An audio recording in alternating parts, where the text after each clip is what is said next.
What is going on, everyone? In this video, we're going to be talking about the Steelers 2023 season, their 2024 offseason, and their 2024 regular season, how I think they're going to do.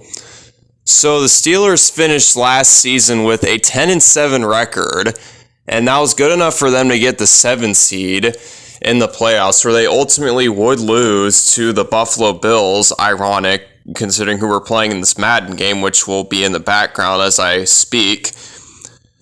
And in the offseason, they got Russell Wilson from the Broncos, and they also got Justin Fields from the Bears. And since they got 2 quarterbacks in the same offseason, they also got rid of 2 quarterbacks. They got rid of Mason Rudolph, who is now on the Titans, and they also got rid of Kenny Pickett, who is now a Philadelphia Eagle. And they also got rid of Deontay Johnson. They swapped Deontay Johnson for Dante Jackson, who was on the Panthers, but now he's on the Steelers and Deontay Johnson's on the Panthers. They kind of just did a player swap thing there. And they also drafted with their first-round pick an offensive tackle, Troy Fautanu. I might have butchered that name up. But I think that's going to help them because I feel like anytime I watch the Steelers, they always have just a really shitty offense. Their defense is unbelievable, and they've been unbelievable for the past, 3 or 4 years. TJ Watt has just been such an anchor for them. But their offense, ever since Big Ben left, he retired in 2022, and the team just hasn't been the same without him. And a big reason why is because they don't have the greatest offensive line, but Troy Fautanu should help with that. What won't help with that, and this might just be because I'm a bitter Broncos fan, but they have Russell Wilson as their starting quarterback, and let's just say he likes to extend plays a lot, and whenever those plays don't work, it really puts the offensive line in a bad spot. So we'll see how he plays with the Steelers. But if you're a Steelers fan and you're, looking Russell Wilson and saying how, well he played last year, which don't get me wrong, he did, but he also had his moments where he would try way too hard to extend plays. And, he's not in his prime anymore. He can't do it like he used to. Like, he'll show occasional twinges where he's, doing it, and it's exciting. I'll admit that, but there also are plays that just make you scratch your head. Like, he'll take, 10, 15-yard losses, and you'll just be like, dude, what the hell are you doing? So you just have to, have an open mind, I guess, when you watch him play. And I don't know, maybe the Broncos just suck, and maybe the Steelers will do better with him. But they did also get Justin Fields, like I already mentioned, and there's reports saying that he's actually been doing really well in training camp, and he might take over the starting job, because initially Russell Wilson was going to be the one starting for them. But, since Justin Fields is doing better than expected, he might take over the starting job in a few weeks when the season starts. So we'll just have to see how it all plays out there and how each quarterback plays. And they also got rid of offensive coordinator Matt Canada in the middle of the season. And I think that was a good move because Matt Canada fucking sucked. He was one of the worst offensive coordinators ever. And the fact that I'm talking about him means it's probably not a good thing. I mean, sometimes it is, but in this case, it's not. He was not able to utilize the talent on this team. And I don't necessarily love the replacement for him. They got Arthur Smith as the offensive coordinator. And the thing about Arthur Smith is the reason he got fired from the Falcons, because he was their head coach last season, is because of his lack of ability to utilize the offensive weapons on that team. So my question is, why out of all the people you could have hired for offensive coordinator, you hired Arthur Smith, a guy who just got fired for not being able to utilize players on the team? It's like, I don't know. I don't love it. Maybe I'll be wrong. Maybe he just couldn't handle the pressure of being a head coach and he's better suited as a coordinator instead, because that's a real thing. But offensive coordinator, it's like, I don't know.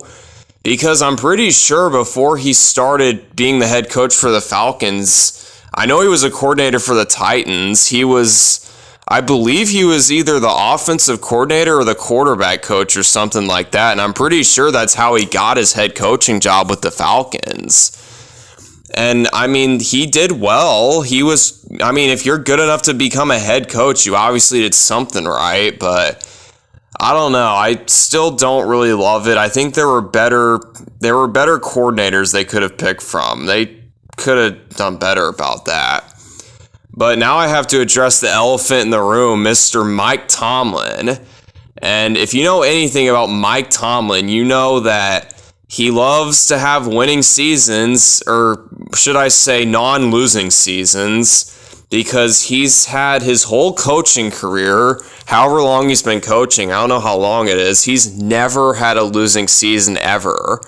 That streak is still going, and I expect that streak to continue because, you look at the Steelers and they always do this thing where they'll look like absolute fucking dog shit on the field, but somehow, some way they will pull strings and manage to get at least 9 wins or 8 wins if they get a tie in there. It's just I don't know how he does it. And you think if he's doing all that, I would be praising him, which I will praise him for that part, but at the same time, that kind of comes with consequences, because when it comes to beating good teams, they're kind of iffy. They'll do it there and there. They did it last season. They swept the number 1 seed Ravens. I'll give them credit for that, but at the same time, in those 2 games, Lamar played pretty bad in the first game, and in the second game, the Ravens were just resting all their starters. And they also swept the Bengals, but they also didn't have to play Joe Burrow either of the times. And, I will give them credit for winning those games, but it's I feel like this team always gets something to go their way. No matter, how good they are, how bad they are, they just always get something to go their way. Because you always hear the term Steeler football, and basically, for anyone who doesn't know what Steeler football is, it's basically playing the absolute ugliest version of football imaginable. Horrible. You could throw 5 interceptions, have 0 touchdowns, and somehow still come up with a victory. The Steelers are the best possible team when it comes to getting bullshit victories that they, most teams wouldn't get. Usually when you play as bad as the Steelers do it sometimes, they just don't win. And I guess a win's a win. I'm sure Steelers fans are gonna scream their heads off at me at that if they're watching this. But yeah, this team, they went 10-7, definitely not a bad record, but they looked very ugly at times. I'm pretty sure they also had a negative point differential. I could be wrong on that, but I'm pretty sure they do. And that is just one, like I mentioned, they don't do very well against good teams. I said that they'll win games there and there, but they don't do it on a consistent basis or anything like that. And that's what you need if you want to, do the big thing, win a Super Bowl. And I think ever since Big Ben left, this team's just been stuck. They're not in mediocrity or anything like that, because if you never have a losing season, that is very impressive. I will give Mike Tomlin and the Steelers that, but you think a team that doesn't have losing records would have more success in the playoffs, but they really haven't. And, you just have to wonder if, maybe Steelers fans are getting sick of that. Like, I'm sure all the winning and not having losing seasons is nice, but I mean, it doesn't really matter if all you're going to do is just do that and not really do anything in the playoffs. I mean, this team hasn't won a playoff game since 2016 or 2017 technically, because that's the year it was played, but you know what I mean. And like, even when they were, because they're always the underdog. They've been the underdog the last 2 times they've made the playoffs, and obviously they didn't win either of those games. Otherwise, I would have brought that up. But the last time where they were favored in a playoff game was in 2020. Well, the 2020 season, technically 2021, because it's in January. You get my point. They were favored against the Cleveland Browns. That was their infamous 11-0 season, and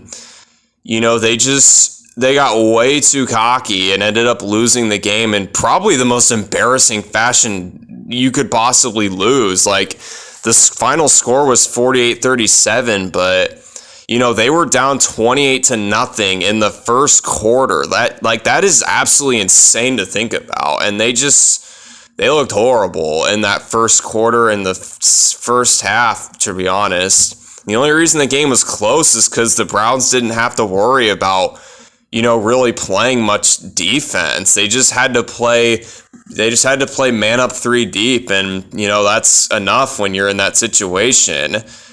But it's like, I feel like no matter how good or bad this team is, they're just always a wild card exit, or they just barely miss the playoffs.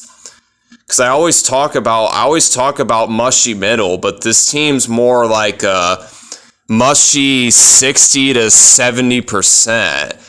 And so you could make an even better case to keep doing what they're doing. So I don't know. It's kind of confusing, to be honest. But I mean, they're winning games, and I don't think Mike Tomlin's ever going to get fired. I think this whole trend of them doing what I just said, where they'll either barely miss the playoffs or barely make the playoffs and just be a wild card exit, I think it'll continue with Mike Tomlin as the head coach, unless they find a quarterback, which I will give Mike Tomlin a benefit of the doubt for that, because aside from Big Ben, obviously, he has not had any quarterbacks to work with outside of him. Because, I mean, he's had Kenny Pickett, Mitchell Trubisky. I guess he had Duck Hodges for a little bit. Obviously, Mason Rudolph. Those are not good quarterbacks. So maybe it's just that. But at the same time, even when Ben was on the team, he was on the team for the 11-0 thing and the loss against the Chiefs in the wild card in 2022 or 2023. It was 2022 because Big Ben's last season. But yeah, I don't know. I don't think a good QB is going to change a whole lot about this team. I think they'll be, better on offense, but I don't think it's going to change the record a whole lot like people think. But that's all I got to say about the real Steelers. And I think for my record prediction, I think my floor is going to be probably 9 wins. I honestly can't have a lower floor than that, because that would mean losing season. And I do expect the trend to continue. And I think in pure Steelers fashion, I think their ceiling is 10 wins, because it's either going to be 9-8 or 10-7. I think those are the 2 records that Steelers will get. And I don't think they're going to be any better or any worse, just because they just don't really do that. I mean, if I'm being generous, maybe 11-6, if maybe the whole not having a real quarterback is the true issue and it's not a Mike Tomlin thing. But I really think it's a Mike Tomlin thing opposed to the QB thing. Not that the QB thing isn't an issue, because it is, but, we'll have to see how it is, because, you got a solid quarterback now. Russell Wilson's not what he used to be, but he is solid enough to really test Mike Tomlin here, to see if he can break the cycle of getting 9 to 10 wins every single season and see if he can do better than that. But thank you so much for watching. If you've made it up to this point, I know I didn't really get to talk about Madden a whole lot because that was kind of a short game, which is kind of weird because, the guy did score like 30 something points, so I expected the game to be longer. But, we got crushed in that game, so maybe it's for the best. I will see you in my next video where it'll be about the Houston Texans and how I think they're going to do. See ya.